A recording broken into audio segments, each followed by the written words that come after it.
Are you suggesting you Yes. can be in marriage but single? Yes. And that's why many people that call themselves single, instead they are not single. Once again, it's Mental Health by Chabaya, and today we have a talk about singleness. Like, what should we be doing when we are single, and how hard it is for Christians, and how they should maneuver this. Okay, hi, Pastor Ken, how are you? I'm doing well. Okay, welcome to my channel. Thank you. All right, so today we discuss about singleness. Yes. And why this is so important. Yes. Yeah, and how to be single Yes. in the correct way. Yes. Most for Christians. Mm-hmm. All right. So I'd like to understand. Yes. What is singleness? Well, that's a very good question. Singleness, according to the definition, that is actually, if you go to the dictionary, Yeah. you will understand that singleness is, number one, being unique, number two, being whole, and number three, being separate. That is what singleness is. So, and the myth that is out there is that singleness is that you don't have a partner in your life, or what people define as singleness is being unmarried. That is not what singleness is. Now, singleness is being unique, being separate, and being whole. So are you suggesting you can be in marriage but single? Yes, and that is now the goal of even God, while he was creating humanity, is that we can be single. That even while you are in marriage, you need to continue pursuing singleness. That is your own individuality, your own wholeness? Your own uniqueness, your own separateness, your own wholeness. Yes. All right. That's really interesting. Yeah. So if you're single and you constantly think about your partner, when they will come, how they will come, you're doing it wrong, most likely. Well, if you're mostly obsessed with that, when are they coming? Who will they be? Instead of pursuing your own journey, your own wholeness, your own uniqueness, there's something you're doing wrong. That means, and that's why many people that call themselves single, instead they are not single, they are actually lonely. They are not really single, because you are not ready to date until you're not ready. That is very key. Yeah. You have to get to a place where you don't really need that person, because they aren't you aren't incomplete because they are not in your life. The people that are not complete are people that are not whole. But people that are focused on pursuing their wholeness, pursuing their uniqueness, pursuing their individual completeness, these are people that are already doing, they are on a journey even of their purpose. So the person that is coming into their lives, some of them even feel like they are a baggage to them. So that particular person now, this is a person that will be ready when it's actually their time. So when that time comes, that is when they will feel like this is the time I need that particular person to come into my life. Yeah. Hey, they'll feel like they need that person to come into their lives. But it's different for Christians, because God can say just hold. You feel like you're ready, but you, in the Christian world, you see, the problem is we're in a space where we are in control of our lives. We don't want to depend on God. We are independent human beings. And as much as we are Christians, we have to come to the place where we have actually made God to be the Lord of our lives. That means he's the one that is in control of our lives. So you've stopped being independent and you are dependent on him. So when you are dependent on him, that means that it's him that controls what happens in your life. It's not you. So, and looking at even the picture in the book of Genesis, you realize that Adam was already doing his work. He was already dressing, keeping, and tending the garden True. before God had to say that it's not good for Adam to be alone. And So it's it's God not who said Adam. it. Yeah. Yes, it's not Adam who realized that he is alone.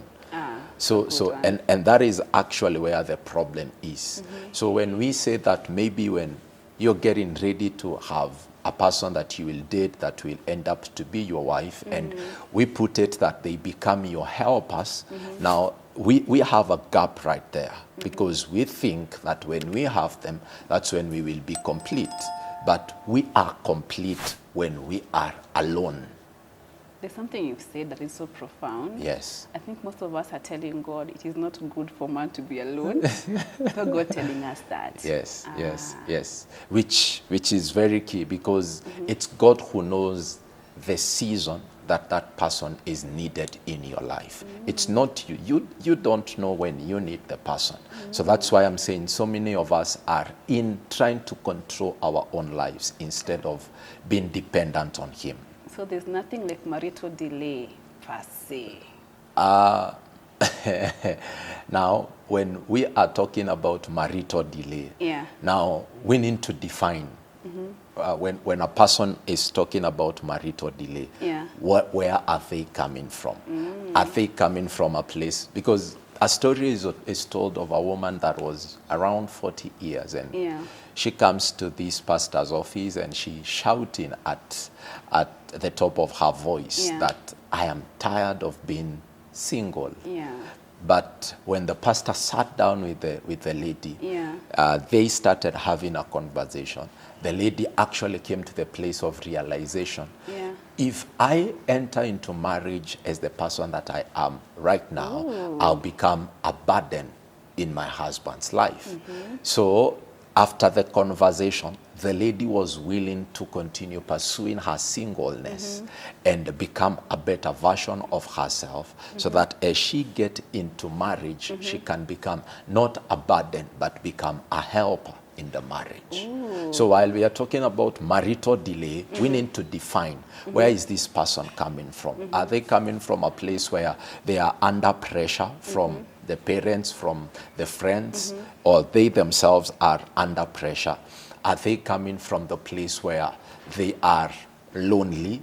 Where are they coming from? Because now marital delay, now that really need to be defined, so that we can come to the place of having a conclusion that this person is actually in marital delay. Because we have a lady pastor that got married at almost 60. And when you listen to her story, when you listen to her story, she's like, well, when I pursued my purpose, I pursued my goals in life, and this is a person that understood, this is what God has called me to do. This is who I am. And she was on her journey doing that.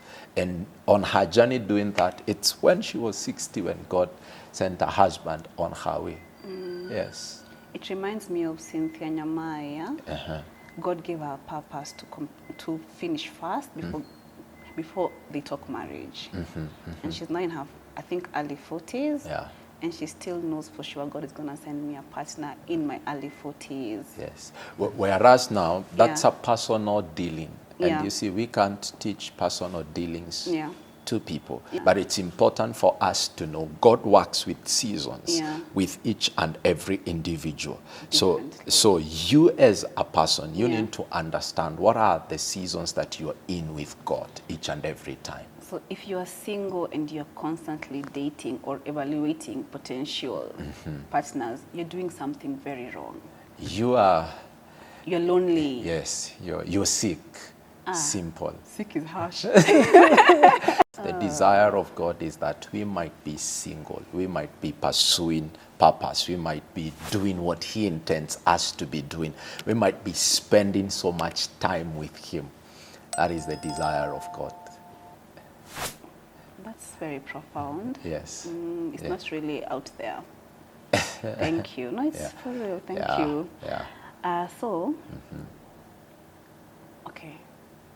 It kind of like nullifies my next question, which is how do Christians date? Because I've been saying, okay, I don't want to be judgmental, But there are people who just, they're in church and they're also dating multiple people, collecting data, and then evaluating who is the most convenient or effective person for me.